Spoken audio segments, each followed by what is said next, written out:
السلام علیکم ناظرین، نامور مسلمان حکمرانوں کی سیریز میں آج ہم ذکر کرنے جا رہے ہیں ایسے بادشاہ کا جو اپنی نرم دلی کے باعث رعایا کے دل میں خاص مقام رکھتا تھا۔ اس کی خدا ترسی اور رحم دلی کی مثالیں آج بھی پیش کی جاتی ہیں۔ ہم بات کر رہے ہیں سلطان جلال الدین فیروز خلجی کی، جو شاید اپنے نام کے برعکس کبھی بھی جلال میں نہ آیا ہو۔ جلال الدین کا اصل نام فیروز ملک تھا۔ جلال الدین فیروز خلجی حکومت کا بانی تھا، اس لیے یہ اپنے خاندان کا پہلا بادشاہ تھا۔ اس نے کبھی رعایا کے ساتھ برا نہیں کیا اور نہ ہی کبھی کسی عہدے دار شخص سے اناد رکھا، یہاں تک کہ اگر رعایا یا پھر کسی ماتحت میں سے کوئی غلطی بھی کرتا تو یہ اس کے ساتھ نرمی برتتا، اس کو دی گئی املاک تک واپس نہ لیتا اور کہتا کہ یہ میری شان کے خلاف ہے کہ ایک چیز پہلے دوں اور پھر کسی معاملے کے باعث واپس لے لوں۔ جلال الدین انتہائی خوش مزاج اور نیک طبیعت تھا، قدر شناس ایسا کہ مثال نہیں ملتی۔ اس کے دربار میں بہترین لوگوں کا جم غفیر ہوتا، اسے نیک لوگوں کی بہت قدر تھی۔ وقت کے بڑے عالم، عظیم مورخ اور شاعر اس کے دربار میں موجود ہوتے۔ امیر خسرو بھی اس کے دربار میں اعلیٰ مقام رکھتے تھے۔ امیر خسرو سے سلطان جلال الدین کو ایک خاص نسبت حاصل تھی۔ اس کی نرم دلی اس عالم کو پہنچ گئی تھی کہ مخالفین اپنی سازشوں سے اسے زیر کرنے کی کوششوں میں لگے رہتے۔ درباری امراء کا کہنا تھا کہ بادشاہ حد سے زیادہ رحم دل ہے، اسی لیے بغاوتیں ابھرنے لگی ہیں۔ جلال الدین کے 3 بیٹے تھے جن سے وہ مختلف کام لیتا۔ بڑے بیٹے کا نام اختیار الدین خان خانہ، منجلے بیٹے کا نام ارکلی خان اور سب سے چھوٹے بیٹے کا نام قدر خان تھا۔ جلال الدین اول تو اپنے ماتحت لوگوں کی غلطیوں کو درگزر کرتا، لیکن اگر کوئی حد سے تجاوز کرتا تو اس سے اپنے منجلے بیٹے ارکلی خان، جو سخت مزاج طبیعت کا تھا، اس کے حوالے کر دیتا۔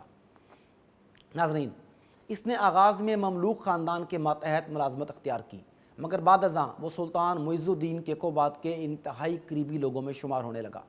معز الدین کیقوباد ایک کمزور حکمران تھا اور سلطنت کا نظام دراصل اس کے ماتحت ملک نظام الدین کے ذریعے چلتا تھا۔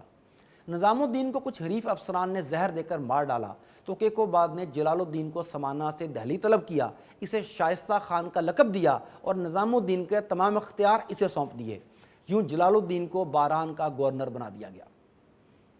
اس تقرری کے بعد اچانک کیقوباد کی صحت گرنے لگی اور وہ مفلوج ہو گیا۔ اس کے مفلوج ہونے کے بعد امراء کے ایک گروہ نے اس کے نوزائیدہ بیٹے شمس الدین کیقوباد کو نیا سلطان مقرر کیا اور جلال الدین کو قتل کرنے کی کوشش کی۔ اس مقصد کے لیے انہوں نے جلال الدین کے خلاف کئی سازشیں کیں لیکن ناکام ٹھہرے۔ جلال الدین کے بیٹوں اور آدمیوں نے الٹا ان سازشوں کو ہی مار ڈالا۔ کچھ عرصے تک وہ شمس الدین کے نائب کے طور پر کام کرتا رہا۔ اسے بھٹنڈا، دیپالپور اور ملتان کی گورنری پر فائز کیا گیا۔ شروع میں اس نے مملوک سلطنت کے نویں سلطان غیاث الدین بلبن کے بھتیجے ملک چھجو اور فخر الدین کو حکومت کی پیشکش کی، تاہم ملک چھجو نے کارا مانگ پور کا گورنر بننے کو ترجیح دی اور دوسری طرف فخر الدین نے بھی اس پیشکش کو مسترد کر دیا۔ کیقوباد کا انتقال 1 فروری 1290 عیسوی کو ہوا۔ کہا جاتا ہے کہ وہ مناسب دیکھ بھال نہ ہونے کے باعث مر گیا تھا، لیکن ایک اور روایت میں کہا گیا ہے کہ جلال الدین کے حکم پر اس کا قتل کیا گیا تھا، لیکن اس بات کی تصدیق نہیں ہو سکی۔ کچھ ہی عرصے کے بعد جلال الدین فیروز خلجی نے شمس الدین کو معزول کر کے حکومت کی باغ دوڑ اپنے ہاتھوں میں لے لی اور نیا سلطان بن گیا۔ اس طرح خلجی حکومت کی بنیاد رکھی گئی۔ 70 سال کی عمر میں سلطان جلال الدین خلجی تخت پر قابض ہوا۔ سلطان کی حیثیت سے اس نے سرکش منگولوں کے حملوں کو پسپا کر دیا اور بہت سے منگولوں کو اسلام قبول کرنے کے بعد ہندوستان میں آباد ہونے کی اجازت بھی دے دی۔ اپنے اقتدار کے پہلے سال اس نے شاہی دارالحکومت دہلی کے پرانے ترک اشرافیہ کے ساتھ تصادم سے بچنے کے لیے محتاط طریقے سے حکمرانی کی۔ اس وجہ سے متعدد رئیسوں نے اسے کمزور حکمران سمجھا اور مختلف سازشوں سے اسے ناکام بنانے کی کوشش کی، جو ناکام ٹھہری۔ اس نے باغیوں کو بھی سخت سزا نہ دی، سوائے ایک درویش سیدی مولا کے معاملے میں، جسے سلطان کو تخت سے ہٹانے کے لیے سازش کے الزام میں ارکلی خان نے سزائے موت دی تھی۔ جلال الدین نے حکومتی نظام میں کوئی بنیادی تبدیلی لانے سے گریز کیا۔ بلبن کے دور حکومت میں جو لوگ جن عہدوں پر تھے انہیں وہیں قائم رکھا گیا۔ مثال کے طور پر فخر الدین کو دہلی کے کوتوال کے طور پر، خواجہ خطیر کو وزیر کے طور پر اور بلبن کے بھتیجے ملک چھجو کو کارا مانگ پور کا گورنر برقرار رکھا گیا۔ لیکن وہ خود بے حد منکسر المزاج حکمران تھا۔ اس نے ایوان بلبنی کی بجائے اپنا تخت اسی چبوترے پر بچھوایا جہاں بلبن کے عہد میں امیر اور امراء صف بستہ کھڑے ہوتے۔ پائے تخت دہلی کے مسلمانوں کی ناراضگی کو بھی نئے بادشاہ نے حق بجانب تسلیم کیا اور اپنی سکونت شہر کے باہر ہی رکھی۔ یہاں جمنا کے کنارے بہت بڑا باغ لگایا، نئی عمارتیں بنوائیں، کیقوبات کی ادھوری عمارتوں کی تکمیل کی، وہاں کے عمرا نے بھی بادشاہ کی تقلید کی اور تھوڑی مدت میں سارا شہر ادھر ہجرت کرایا۔ نئی دہلی کی طرح اسے شہر نو اور پہلی آبادی کو پرانی دہلی کہتے تھے۔ نئے شہر کے گرد بڑی شاندار فصیل بھی چنی گئی۔ ناظرین، جلال الدین کی نرم دلی کا یہ عالم تھا کہ خونی ڈکیتوں تک کو سخت سزائیں دینے سے گھبراتا۔ امیر اور وزیر بادشاہی روبدار اور قیام امن و انصاف کے لیے سزاؤں کو ضروری بتاتے تو جلال الدین رحم دلی اور خوف خدا پر واعظانہ تقریریں کرتا۔ نوجوان امیروں نے جلسوں میں اس کا مذاق اڑانا شروع کر دیا، لیکن جلال الدین کی نرم دلی برقرار رہی۔ 1292 عیسوی میں بلبن کے بھتیجے ملک چھجو کاشلی خان، جو اب سابق شاہی خاندان کا سربراہ تھا، اس نے کارا مانگ پور میں جلال الدین کے خلاف بغاوت کر دی۔ چھجو ملک مشرقی صوبے کارا مانگ کا مکمل اختیار حاصل کر کے شاہی اختیار سے الگ رہنا چاہتا تھا۔ اسے اپنے کزن بگرا خان سے حمایت حاصل کرنے کی امید تھی، جو 1287 میں مشرقی بنگال کا آزاد حکمران بن چکا تھا۔ چھجو نے سلطان مغیث الدین کا لقب اختیار کیا اور اپنی خود مختاری کا اعلان کر دیا۔ اپنی خود مختاری کے نشان کے طور پر اس نے اپنے سکے جاری کیے اور خطبہ اپنے نام سے پڑھوایا۔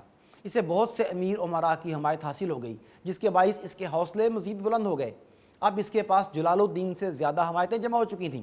اس نے دہلی کی طرف روانگی کی اور امروہہ علاقے سے دہلی میں داخل ہونے کا ارادہ کیا۔ بدون میں اس کے حامی ملک بہادر اور الپ غازی اپنی فوج لیے اس کے ساتھ شریک ہو گئے۔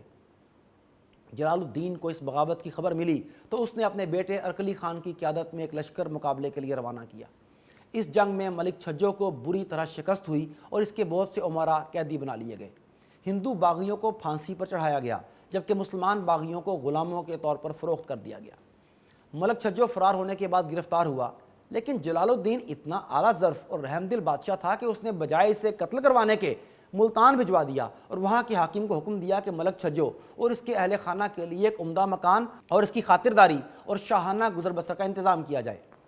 ملک چھجو سے نمٹنے کے بعد جلال الدین بدایوں سے دہلی کوچ کر گیا۔ دہلی پہنچ کر اس نے کڑا کی حکومت اپنے بھتیجے علاؤالدین کے سپرد کی۔ علاؤالدین جلال الدین فیروز خلجی کا بھتیجا ہونے کے ساتھ ساتھ داماد بھی تھا۔ 691 میں مالوا کے علاقے میں بغاوت نے سر اٹھایا، جس کا قلع کما کرنے کی خاطر جلال الدین بذات خود لشکر لے کر پہنچا اور مالوا پر قبضہ جمایا۔ مالوا کے فوراً بعد جلال الدین نے رتھمبور کو نشانہ بنایا۔ وہاں کے راجا نے خود کو قلعے میں محصور کر لیا۔ جلال الدین نے جب تمام حالات کا جائزہ لیا اور دیکھا کہ قلعے پر حملے کی صورت میں ہزاروں سپاہی جان سے جا سکتے ہیں، تو اپنی رحم دلی کے باعث اتنے سپاہیوں کو موت کے گھاٹ اتارنے کے برعکس واپسی کا ارادہ کر لیا اور واپس آ گیا۔ اس محاصرے سے محض 1 سال بعد مغلوں نے خلجی سلطنت پر حملہ کر دیا۔ ان کے ساتھ 1 لاکھ گھڑ سوار تھے۔ جلال الدین کو فتح نصیب ہوئی اور مغل اس کا بال بھی بیکا نہ کر سکے۔ جلال الدین نے ایک بار پھر رحم دلی اور اعلیٰ ظرفی کا مظاہرہ کرتے ہوئے تمام قیدیوں کو آزاد کر دیا اور جو وہاں رہنے کے خواہش مند تھے انہیں امان دی۔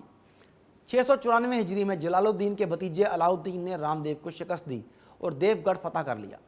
695 ہجری میں علاؤالدین نے ایک سازش کے تحت جلال الدین کو کڑا بلوایا۔ علاؤالدین بڑے ادب کے ساتھ اس سے ملا، لیکن کچھ دیر بعد علاؤالدین کے اشارے پر اسے قتل کر دیا گیا۔ یوں ایک رحم دل اور خدا ترس حکمران کا 7 سالہ عہد حکومت ختم ہوا۔ مگر جلال الدین کے قاتلوں کا انجام نہایت عبرتناک انداز میں ہوا۔ جو لوگ بھی سازش میں شامل تھے وہ سب علاؤالدین کے دور میں ہی اپنے انجام تک پہنچے۔ ان سب باتوں سے قطع نظر حکمرانوں کی حد سے زیادہ نرم دلی بھی رعایا کے دلوں کو بے خوف کر دیتی ہے۔ جلال الدین فیروز بلا شبہ بے حد نظم و نسق والا حکمران تھا، لیکن اس نے باغیوں کے سر کچلنے کی بجائے معاف کرنے کو ترجیح دی، جو اس کی غلطی ثابت ہوئی، کیونکہ روایت مشہور ہے لاتوں کے بھوت باتوں سے کب مانتے ہیں۔ ناظرین، نامور مسلمان حکمرانوں کی سیریز جاری ہے۔ اگلی ویڈیو تک کے لیے اجازت، اللہ نے کے بعد۔